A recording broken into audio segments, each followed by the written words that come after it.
نايم صحي النوم، ده احنا بقينا في شهر الصوم. من عاداتنا وتقاليدنا في رمضان المسحراتي.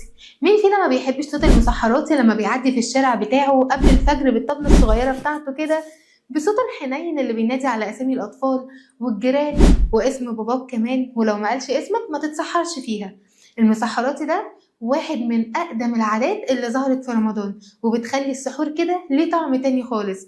زمان قبل ما يكون في منبهات وموبايلات كانت الناس بتحتاج حد يفكرهم بالسحور، عشان كده ظهر المسحراتي.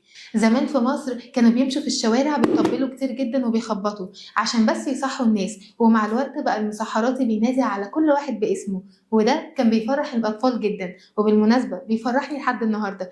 لو سألت أي حد كبير هيقولك إن زمان كانوا بيستنى المسحراتي مخصوص عشان يسمع اسمه، ولو ما سمعش اسمه تلاقيه تاني يوم راح للمسحراتي يقول له ما تنسانيش النهارده ها. رغم ان دلوقتي بقى اغلبنا بيستخدم المنبهات، بس صوت المسحراتي لسه موجود ولسه بنحس معاه بجو رمضان اللي ما بيتغيرش من 100 سنة. قولوا لي بقى، المسحراتي بينادي اسمكم ولا بيطنشكم؟